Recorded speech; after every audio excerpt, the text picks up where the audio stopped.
வணக்கம். புதியதோர் தொடக்கம் என்ற இந்த நிகழ்ச்சிக்கு உங்கள் அனைவரையும் அன்போடு வரவேற்கின்றேன். கர்ம வினையை நீங்கள்தான் உருவாக்குகின்றீர்கள். கர்ம வினையின் குவியல் வரமாகவும் இருக்கலாம், பாரமாகவும் இருக்கலாம். தேர்வு உங்களிடத்தில் என்ற இந்த சிந்தனையோடு இன்று நாம் நிகழ்ச்சிக்கு செல்லலாம். இன்று நாம் கர்ம பந்தனம் என்ற தலைப்பில் பார்க்க இருக்கிறோம். இதை பற்றி விளக்கம் தருவதற்காக நம்மிடையே இணைந்துள்ளார் பிரம்மா குமாரி சகோதரி விஜயலட்சுமி அவர்கள். சகோதரி அவர்கள் கடந்த 33 ஆண்டு காலமாக ராஜயோக தியானத்தை பயின்றும் பயிற்றுவித்தும் வருகிறார். இவர் அண்ணா பல்கலைக்கழகத்தில் PhD பட்டம் பெற்றவர். தற்போது பெங்களூரில் உள்ள இலஹங்கா கிளை நிலையத்தில் ஆன்மீக சேவை செய்து வருகிறார். நேர்களே, உங்கள் அனைவரின் சார்பாக சகோதரி அவர்களை அன்போடு வரவேற்கின்றேன். வணக்கம் சிஸ்டர். வணக்கம் சிஸ்டர். ஓம் சாந்தி. சிஸ்டர், கர்ம கணக்கை தீர்க்கணும்னு சொல்றாங்க. இந்த கர்ம கணக்கை எப்படி தீர்க்கிறது சிஸ்டர்? கர்ம கணக்கு அப்படிங்கிறது என்னென்னா, நம்ம வந்து எப்பயுமே நம்ம இப்போ இருக்கிற விஷயங்களை மட்டும்தான் நம்ம இன்றைக்கி பார்த்துட்ருக்கோம் ஜென்ரலாக. ஆனால் நம்ம வந்து முந்தைய விஷயங்கள் நம்ம கேரி பண்ணிட்டு வந்துட்டுருக்கோம். அதுதான் கர்ம கணக்குன்னு சொல்கிறது. அட் ப்ரெசண்டில் பல பேர் என்ன சொல்கிறாங்க, நான் நல்லது தான் செய்கிறேன், எனக்கு ஏன் இந்த நிலமை, நான் யாருக்கும் எந்த கெடுதலும் செய்யலை அப்படிங்கிறாங்க. ஆனால் நாம் என்ன பண்ணியிருக்கோம், முந்தைய ஜென்மத்திலலாம் நம்ம என்ன செஞ்சுருக்கோன்னு நமக்கு தெரியல. நம்ம செய்கிற ஒவ்வொரு செயலும் விதை. சில விதை பார்த்திங்கன்னா 2 நாளே பலன் கொடுக்கும், சில விதைக்கு 20 நாள் ஆகும், சில விதைக்கு 2 வருஷம் ஆகும், சில விதை முளைச்சி பலன் கொடுக்கறதுக்கு 200 வருஷம் ஆகும். அந்த மாதிரி நம்மளுடைய செயல் கூட, நம்மளுடைய ஒவ்வொரு செயலுங்கிறது விதை. அதனுடைய பலன் சில செயலுக்கு உடனே கிடைக்கிது, சில செயலுக்கு பார்த்திங்கன்னா பல வருஷம் ஆகுது, சில செயலுக்கு இன்னும் 100 வருஷம் 200 வருஷங்கிறப்ப நாம் அந்த சரீரத்தையே விட்டுருப்போம். ஓகே. ஆனால் கொஞ்சம் யோசிச்சு பாருங்கள், இப்போ நான் வந்து இந்த ஒயிட் சாரியிலேருந்து உங்ககிட்ட கடன் வாங்கியிருக்கேன், ரைட்? நாளைக்கு நான் வந்து ப்ளூ சாரி மாற்றினேன்னு வச்சுக்கோங்களேன், நான் உங்களுக்கு கடனை திருப்பி கொடுக்க வேணாமா? கொடுக்கணும். நான் சாரியை மாற்றினதுனால உங்களுக்கு வந்து கடனை திருப்பி கொடுக்க வேணாங்கிறது இல்லை. ஸோ நம்ம யார்கிட்ட நம்ம கடன் வாங்கியிருக்கிறோமோ, நம்ம எந்த கலர்லேருந்து நம்ம வாங்கியிருக்கோமோ, நாம் வந்து நாளைக்கு இந்த இந்த இந்த ட்ரெஸ் சேஞ்ச் ஆகும், பட் வாங்கின நம்ம கொடுத்தே ஆகணும். அதே போல் தான் நம்ம வந்து என்ன பண்ணுறோம், இப்போ வேறு ஜென்மத்திலேருந்து, அதாவது ஆத்மா வேறு சரீரத்துலேருந்து பாவத்தை பண்ணியிருக்கு, அவங்களுக்கு துக்கத்தை கொடுத்துருக்கு அப்படின்னா அதை வந்து செட்டில் பண்ணும். இந்த உலகத்தில் பார்த்திங்கன்னா தீதும் நன்றும் பிறர் தர வர திருப்பி திருப்பி சொல்கிறேன் இல்லையா? காரணம் என்ன, உங்களுடைய நன்மைக்கும் தீமைக்கும். இப்போ உங்களுக்கு வந்து ஒருத்தர் வாலண்டராக உதவி செய்கிறாருன்னா அதுவும் நீங்கள் அவங்களுக்கு செஞ்ச நன்மையினால தான் அவங்க வந்து உதவி செய்வாங்க. அதே போல் உங்களுக்கு வந்து அவங்க கஷ்டம் கொடுக்குறாங்கன்னா நீங்கள் கொடுத்தது தான் அவங்க தேடி வந்து கொடுத்துட்டு போவாங்க. இப்போ நம்ம பார்த்திங்கன்னா பல நேரம் நம்ம கூடவே இருப்பாங்க, ஏன்னா நாம் அவங்களுக்கு எல்லாம் உளுந்து நல்லது செய்வோம், உதவி செய்வோம். அது வீட்லையா இருக்கலாம், இல்லை ஆஃபீஸாக இருக்கலாம், செய்வோம். ஆனால் அவங்க பார்த்திங்கன்னா அவங்களுக்குன்னு ஒரு வாய்ப்பு வர பார்த்தீங்கன்னா நம்மக்கிட்ட வெடுக்குன்னு இது பண்ணுறது, எப்போ பார்த்தாலும் நம்மளை பார்த்தாலே அவங்களுக்கு பிடிக்காது, நமக்கு ஆப்போசிட்டாகவே செஞ்சுக்கிட்டு இருப்பாங்க. அப்போ என்ன அவங்களுக்கு தோணுதுன்னா, நான் நல்லது தானே செய்கிறோம், நம்ம என்ன நினைக்கிறோம், இந்த நேரத்தில் நான் நல்லது செய்கிறேன், அந்த ஆத்மா எனக்கு இப்படி ரியாக்ட் பண்ணுதுன்னு. ஆனால் முந்தைய இதை விஷயங்கள் அவங்களுக்கு ஞாபகம் இல்லை. என்னென்னா கொடுத்தவங்களுக்கும் ஞாபகம் இல்லை, வாங்கினவங்க ஞாபகம் இல்லை, ஆனால் கர்மா அங்கே வேலை பார்த்துட்டு இருக்குது. அதனால அவங்க அப்படி இருக்காங்க. என்ன பண்ணுறோம் பார்த்தீங்கன்னா, ஏன் இப்படி நடந்துக்கிற, நீ இப்படி தான் நடந்துக்கிறதா அப்படின்னு சொல்லிட்டு அவங்களோட நெகட்டிவ்க்கு நம்ம திருப்பியும் ஒரு நெகட்டிவே கொடுக்குறோம். ஓகே, அது ஒரு எதிர்வினை மாதிரி. அவங்க ஏற்கனவே நான் ஒரு பிளாக் பாலை போட்டுட்டு வந்துட்டேன், அவங்களுக்கு ஏதோ ஒரு கெட்டதுங்கிற ஒரு பிளாக் பாலை போட்டுட்டு வந்துட்டேன். அவங்க இன்றைக்கி திருப்பி அனுப்புகிறாங்கன்னா நான் போட்டது எனக்கு ஞாபகம் இல்லை, எனக்கு திருப்பி வர்றது மட்டும்தான் எனக்கு தெரியுது. அப்போ பார்த்திங்கன்னா அவங்களுக்கு போய் நம்ம எஜுகேட் பண்ணுறோம், இப்படி தான் செய்கிறதா, இப்படி தான் நடந்துக்கிறதா அப்படின்னு இது பண்ணுறோம். இல்லைன்னா நம்ம எரிச்சல் அடைகிறோம், ஏன்னா டிஸ்டர்ப் ஆகுறோம். இதெல்லாம் கூட ஒரு நெகட்டிவ் வைப்ரேஷன்ஸ். நம்ம திருப்பியும் பார்த்தீங்கன்னா என்ன பண்ணுறோம், அவங்க அனுப்பின நெகட்டிவ்க்கு திருப்பி நம்ம நெகட்டிவ். ஸோ இப்படி அந்த பக்கமும் வருது, இந்த பக்கமும் வந்ததுன்னா இது எப்போ தான் நிறுத்துறது? ஏன்னா நான் போட்டேன்னா அவங்க எனக்கு திருப்பி போடுவாங்க, ரைட்? நான் ஆல்ரெடி போட்டேன், அவங்க எனக்கு அனுப்புனாங்க, நான் இப்போ ஸ்டாப் பண்ணணும். அதை விட்டுட்டு நான் எரிச்சல் அடைஞ்சு நான் வெறுப்பாகி திருப்பி அவங்களுக்கு அதை பாலை திருப்பி அனுப்புகிறேன். திருப்பியும் என்ன பண்ணுறாங்க, அவங்க அனுப்புகிறாங்க.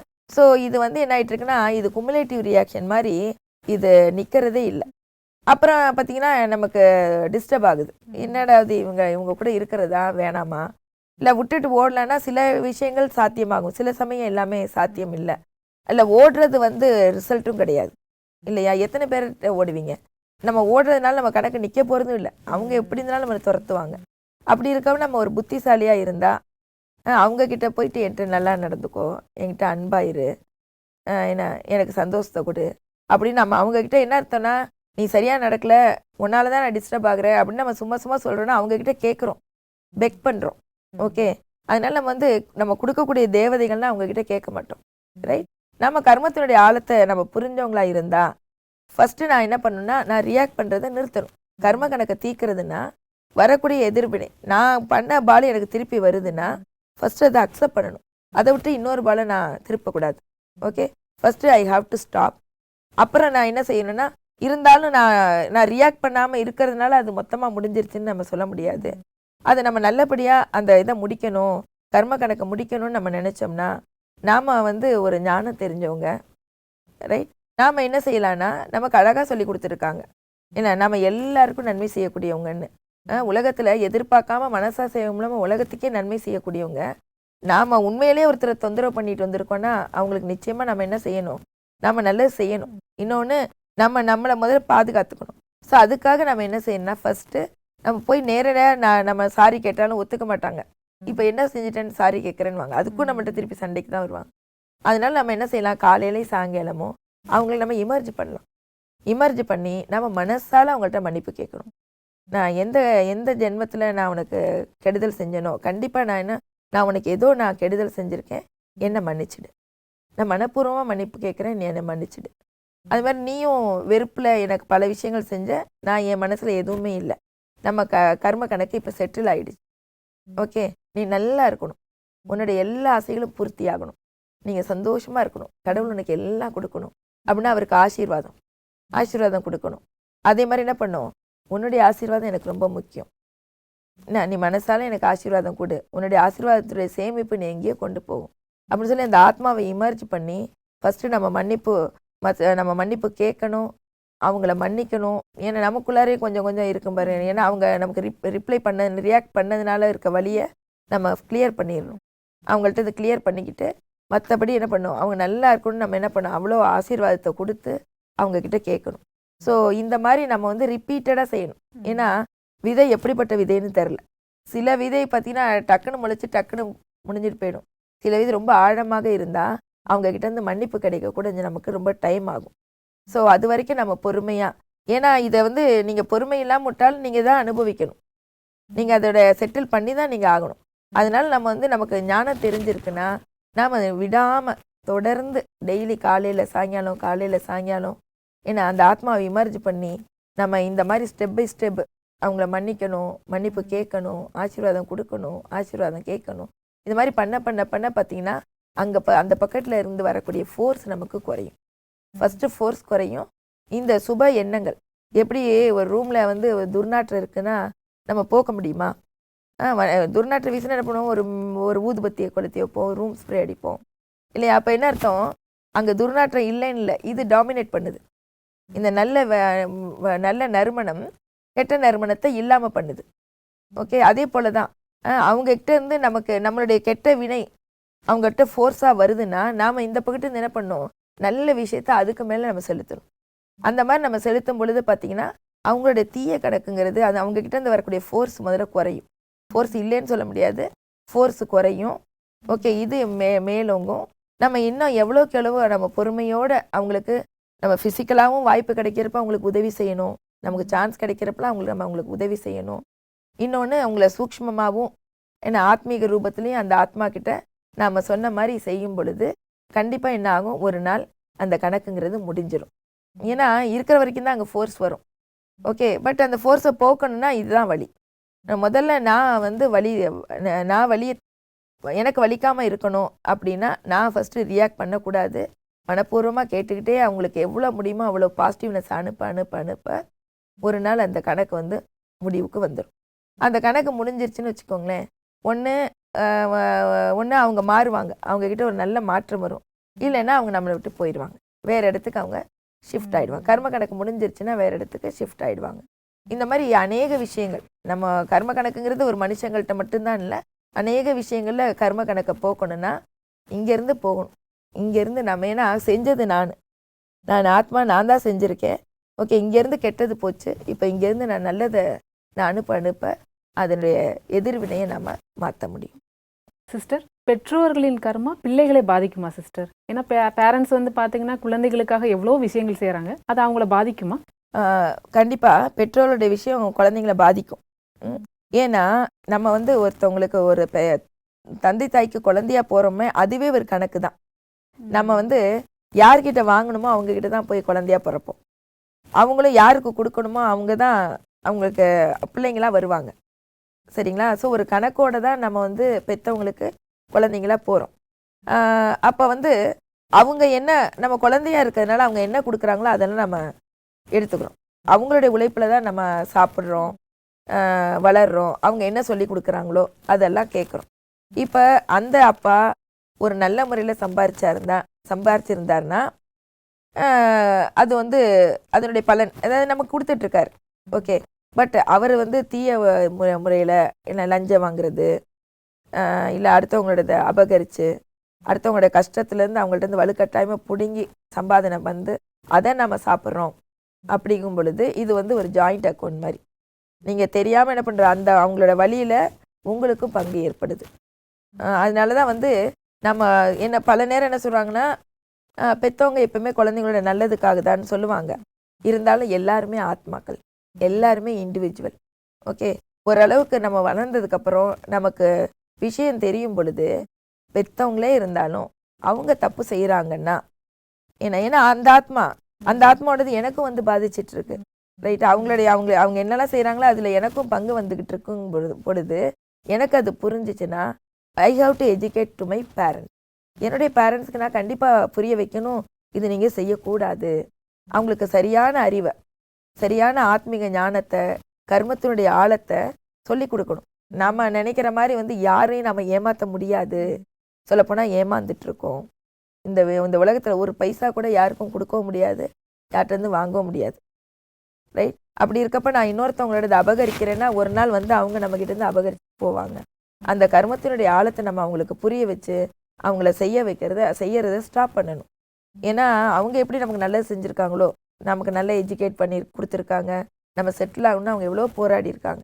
அப்படி இருக்கப்ப அவங்க வந்து தன்னுடைய கர்மத்தின் மூலமாக அவங்க ஒரு மோசமான பாதையை போயிட்டுருக்காங்க, அவங்க குழியில் விழுந்துட்டு இருக்காங்கன்னா ஆஸ் அ சைல்டு ஓகே, நான் அவங்களுக்கு எஜுகேட் பண்ணி முதல்ல அவங்கள நான் ஸ்டாப் பண்ணணும். ஒருவேளை அவங்க கேட்கவே முடியாது அப்படின்னு சொன்னாங்கன்னா அட்லீஸ்ட் நாமளாவது விடுபட்டுறணும். அது வேண்டாம், உங்களோடது எனக்கு தேவையில்லை, நீங்கள் நிறுத்தலைன்னா நான் என்னுடைய பாதையை தேர்ந்தெடுத்துக்கிறேன். ஏன்னா இல்லைன்னா நம்ம வந்து கூட்ட அக்கௌண்ட்டில் என்ன பண்ணோம், நம்மளும் அதை தீர்க்க வேண்டியதாக இருக்கும். அதனால சொல்கிறோம், என்ன பெற்றவர்களாக இருந்தாலும் எல்லாருமே ஆத்மாக்கள் தான். அவங்களுடைய வளர்ப்பில் அவங்களுடைய விஷயங்கள் நாம் எடுத்துக்கிட்டு இருக்கோன்னா அதில் நமக்கு வந்து பங்கு இருக்க தான் செய்யுது. அதனால நம்ம எதை வாங்கணும் எது வாங்கக்கூடாது இந்த ஞானம் நமக்கு தெரிஞ்சிருக்கணும். குழந்தையா இருக்கும் பொழுது ஒன்றும் பண்ண முடியாது. ரைட்டாக நம்ம குழந்தையா இருக்கப்ப நீ வந்து இப்படி சம்பாரிச்சுட்டு எனக்கு வேணாம் நம்மளால் சொல்ல முடியாது. ஆனால் வளர்ந்து நமக்கு அறிவு வரும் பொழுது நம்முடைய தாய் தந்தையரே இருந்தாலும் தவறு செஞ்சாங்கன்னா நம்ம ஸ்டாப் பண்ணணும். இல்லைன்னா நாம் வந்து எப்படி இது பண்ணுறது, அவங்க வருத்தப்படுவாங்கன்னு நினச்சோன்னா நம்ம கூட்டாக சேர்ந்து கஷ்டத்தை அனுபவிக்கும். சிஸ்டர், உடல்நிலை சரியில்லாமல் போகிறதும் கர்ம கணக்கா? கண்டிப்பாக சிஸ்டர். இங்கே வந்து ஹெல்த், உடல்நிலை, உடல் ஆரோக்கியம்னு நம்ம எடுத்துக்கலாம். 2 விதமான ஹெல்த் இருக்குது. ஒன்று வந்து எமோஷ்னல் ஹெல்த்து, இன்னொன்று ஃபிசிக்கல் ஹெல்த்து. இப்போ வந்து எமோஷ்னல் ஹெல்த்து கூட கர்ம கணக்கு ஆதாரமாக இருக்குது. இப்போ சப்போஸ் ஒரு ஆத்மா வந்து ஒருத்தவங்க வந்து ஃப்ளைட் ஆக்சிடெண்ட்டில் இறந்துருந்தாங்கன்னு வச்சுக்கோங்களேன், அவங்களுக்கு ஃப்ளைட்டை பார்த்தாலே பயமாக இருக்கும். அதே மாதிரி யாராச்சும் தண்ணியில் மூழ்கி செத்துருந்தாங்கன்னா அவங்க பார்த்திங்கன்னா ஒரு தண்ணி, கிணறு, குளம் பார்த்தாலே பயப்படுவாங்க. நெருப்பில் செத்து இருந்தாங்கன்னா நெருப்பை பார்த்தா பயப்படுவாங்க. இதெல்லாம் பார்த்திங்கன்னா இது அந்த மாதிரி பயம் ஏற்படுதுன்னா காரணம் என்ன, அதான் எமோஷனல் ஹெல்த்து. அவங்களுடைய பழைய கர்ம கணக்கின் அடிப்படையில் அவங்களுக்கு இதெல்லாம் ஒரு பெரிய பாதிப்பாக இருக்கும். சில பேர் பார்த்திங்கன்னா அவ்வளோதான், நீ எத்தனை மாடி வேணாலும் நடக்கிறேன், லிஃப்ட்டில் ஏற மாட்டேன்னுவாங்க. அவங்க ஏதோ லிஃப்ட்டில் அவங்க வந்து அவங்களுக்கு பிரச்சனையை சந்திச்சிருப்பாங்க. ஆனால் லிஃப்ட்னாலே அவங்களுக்கு அப்படியே ஒரு அலர்ஜியாக இருக்கும். ஸோ இது வந்து என்னென்னா அந்த ஆத்மா பழைய கணக்கை கேரி பண்ணியிருக்கு. அவங்களுடைய முந்தைய ஜென்மத்தில் இந்த மாதிரி நிகழ்வுகள் வந்திருந்தா அவங்க வந்து எமோஷ்னலாக பாதிக்கப்பட்டிருப்பாங்க. இன்னொன்று சொல்லலாம், yes, physical health. Physical health கூட பார்த்திங்கன்னா இப்போ நம்ம வந்து சில குழந்தைங்களாம் நீங்கள் பார்க்குறீங்க, பிறக்கும் பொழுதே பார்வை இல்லாமல் பிறக்கிறாங்க. அதனுடைய காரணம் என்ன பார்த்தீங்கன்னா, அவங்க கண்ணின் மூலமாக ஏதாவது தவறான விஷயங்களை செஞ்சுருப்பாங்க. யாரையும் தப்பாக பார்க்கறது, நெகட்டிவாக பார்க்கறது, அசிங்கமாக பார்க்கறது, இந்த மாதிரி விஷயங்கள் கண்ணு மூலமாக அவங்க நிறைய பாவத்தை பண்ணியிருந்தாங்கன்னா அவங்களுக்கு வந்து பார்வை பாதிப்புகள் ஏற்படும் அவங்களுக்கு. அதே மாதிரி இன்னும் குருடராக அதான் நொண்டியாக பிறக்கிறதா இருக்கலாம். அந்த ஊனத்தோட வராங்கன்னா அவங்க தன்னுடைய முந்தைய ஜென்மத்தில் அந்த உறுப்புகள் மூலமாக செஞ்ச பாவத்தினுடைய அடிப்படையில் பார்த்தீங்கன்னா ப்ரெசண்ட்ல இல்லைன்னா கொஞ்சம் யோசிச்சு பார்ப்போமே, குழந்தையா பிறக்கிறப்பயே ஏன் சில பேர்லாம் பிறக்கிறப்பயே ஆப்ரேஷன்றாங்க, பிறந்த குழந்தைக்கு ஹார்ட் ஆப்ரேஷன் பண்ணுறாங்கன்றாங்க. எத்தனை பேரோட மனசை நோகடிச்சிருந்தோம்னா அந்த மாதிரி அந்த ஆத்மா, ஏன்னா இங்கே பிரச்சனை வந்து உடம்புக்கு இல்லை, ஆத்மாவுடைய கணக்கினுடைய அடிப்படையில் தான் நமக்கு வந்து உடல்ங்கிறது கூட கிடைக்குது. அதோடைய ஆரோக்கியமும் அதனுடைய அனுசாரம் தான் இருக்கும். ஸோ இப்போ நீங்கள் வந்து உங்களுடைய கணக்குகள் ரொம்ப நல்லா இருந்துச்சு, நீங்கள் வந்து பழைய கணக்கு உங்ககிட்ட கேரி ஃபார்வர்ட் ஆகலைன்னா உங்களுக்கு எதை சாப்பிட்டாலும் சரிக்கும். ஓகே, நீங்கள் உங்கள் உடம்பு எல்லாத்தையும் ஏற்றுக்கும். ஓகே, ஆனால் வந்து நீங்கள் உங்களுக்குள்ள கணக்கு இருந்துச்சுன்னு வச்சுக்கோங்களேன், சின்ன சின்ன விஷயத்துக்கெல்லாம் வந்து இந்த உடல்நிலைங்கிறது பாதிப்புங்கிறது ஏற்படும். இன்னும் சில பேர்லாம் பார்த்தீங்கன்னா என்னது, எப்போ பார்த்தாலும் தப்பாகவே திங்க் பண்ணியிருந்தாங்க அப்படின்னா அவங்களுடைய மூளை கூட சரியான செயல்பாடு இல்லாமல் இருக்கும். இதில் பார்த்தீங்கன்னா இதில் என்னென்னா இதில் டபுள் சைடு அந்த ஆத்மா தான் இது, அதாவது என்ன சொல்லுவாங்க, ஜாயிண்ட் அக்கௌண்ட் மாதிரி. இப்போ அந்த வீட்டில் இப்படி ஒரு குழந்தைங்க ஊனத்தோடு பிறக்கிறாங்கன்னா அந்த பேரண்ட்ஸ்க்கு எப்படி இருக்கும் இல்லையா? அந்த குழந்தையோட வலி வந்து பேரண்ட்ஸ்க்கு அதிகமாக இருக்கும். அப்போ இவங்களாம் என்ன இதெல்லாம் என்ன அர்த்தம்னா புரிஞ்சுக்கணும், ஜாயிண்ட்டாக நம்ம வந்து தப்பு பண்ணியிருந்தோன்னா ஓகே, இவங்களால அவங்களால இவங்களுக்கு வந்து கஷ்டங்கிறது வரும், ரைட்? ஸோ இப்போ நம்ம என்ன பண்ணணும், இதை தீர்க்கக்கூடிய நேரம். ஃபர்ஸ்ட் நம்ம ஒத்துக்கணும், ஏற்றுக்கணும், எனக்கே இந்த மாதிரி குழந்தைங்க பிறந்திருக்காங்க அப்படின்னோ, இல்லை என்னால் ஏன் பார்க்க முடியல, என்னால் ஏன் பேச முடியல, அந்த மாதிரி நம்ம வந்து நொந்து போகிறதுக்கு பதிலாக என்ன புரிஞ்சுக்கணும், விதை ஒன்று போட சுரை ஒன்றா முளைக்கும். நாம் என்ன விதைச்சிருக்கோமோ அதனுடைய பலன் தான் வரும். ஓகே, ஸோ நம்ம விதைச்சதனுடைய பலன் நமக்கு வந்துக்கிட்டு இருக்குது. அதே புரிஞ்சுக்கோங்க, நீங்கள் நல்லா இருக்கீங்க, உங்களுக்கு எல்லாமே நீங்கள் ஆரோக்கியமாக இருக்கீங்கன்னா அதுவும் நீங்கள் செஞ்ச கர்மம், அந்த கர்மத்தினுடைய பலன் தான் உங்களுக்கு வந்து எல்லாமே நல்லதாக கிடைச்சிருக்கு, சந்தோஷம் கிடைக்குது. இந்த மாதிரி சின்ன எனக்கு ஏதாச்சும் பண்ணிக்கிட்டே இருக்குன்னா அதுவும் நீங்கள் செஞ்சது தான். ஆனால் இதில் என்ன ஒரு விஷயம்னா, இப்போ நமக்கு வந்து உடம்புல வந்து ஆரோக்கியம் சரியில்லை அப்படிங்கிறத 2 விஷயம் சொல்லலாம். அதை ஒன்று நம்ம கடந்த கால கணக்குகளை கேரி பண்ணிட்டு வருது, இன்னொன்று ப்ரெசண்ட்டு கண்ணா பின்னான்னு சாப்பிட்றது இல்லையா? அந்த இதுக்கு ஆசைப்பட்டு எக்கச்சக்கமாக சாப்பிட்டு கெடுத்துக்கிறோம். இன்னொன்று எமோஷ்னலாகவும் இன்னைக்கு வந்து பெரும்பாலும் மெடிடேஷனுக்கு வரவங்க யாரை கேட்டாலும் என்ன சொல்கிறாங்கன்னா, டாக்டர் சொன்னாங்க, என்ன ரொம்ப ப்ரெஷரு, ரொம்ப டென்ஷனு, டிப்ரெஷனு, டாக்டர்கிட்ட போனேன், டாக்டர் வந்து மெடிடேஷன் கற்றுக்கோங்க. ஏன்னா அதான் சொல்கிறேன், எமோஷனலாக நம்ம வந்து எவ்வளோக்கு டிஸ்டர்ப் ஆகுறோமோ அவ்வளோக்குள்ள என்ன அது உடம்பையும் பாதிக்குது. அதனால தான் இன்றைக்கி வந்து ஈஸியாக பார்த்தீங்கன்னா சுகர் வரதா இருக்கட்டும், ப்ரெஷர் வரதா இருக்கட்டும், ஹார்ட் அட்டாக் வரதா இருக்கட்டும், முன்னாடிலாம் இவ்வளோ இல்லை. ஏன்னா இப்போ ஆத்மாவில் வந்து என்னது அந்தளவு நெகட்டிவிட்டி, எமோஷனலாக டிஸ்டர்ப் ஆக இப்போ வந்து இந்த வியாதிகள்லாம் அதிகரிச்சிருக்குது. ஸோ இதுலேருந்து நம்ம எப்படி தான் விடுபடுறது, இந்த விஷயங்களை நம்ம விடுபடணும் அப்படின்னா எல்லாத்துக்குமே ஆதாரம் என்னென்னா தியானம். ஃபஸ்ட்டு நம்ம வந்து என்ன பண்ணணும், நம்மளை உணரணும், நான் இந்த உடல் இல்லை, நான் ஒரு ஆத்மா. நீங்கள் வந்து எவ்வளோக்களவு வந்து நீங்கள் உங்களை விடுபடுத்துறீங்களோ அவ்வளோக்களவு நீங்கள் கெட்ட காரியம் செய்கிறது வந்து தள்ளி போவீங்க. என்ன சொல்கிறது, இப்போ உங்கள் கார் வச்சுருக்கீங்கன்னா பெட்ரோலை பங்கு பார்க்குற இடத்துல நம்ம பெட்ரோல் போடுவோம், எப்போ பெட்ரோல் தீருதோ அப்போ தான் போடுவோம். அதே போல் தானே ஆத்மாவுக்கு கிடைச்சிருக்க வரம் இந்த உடல். என்னுடைய நல்ல செயலெல்லாம் செய்யறதுக்காக கடவுள் எனக்கு கொடுத்துருக்க கிஃப்ட் இது இல்லையா?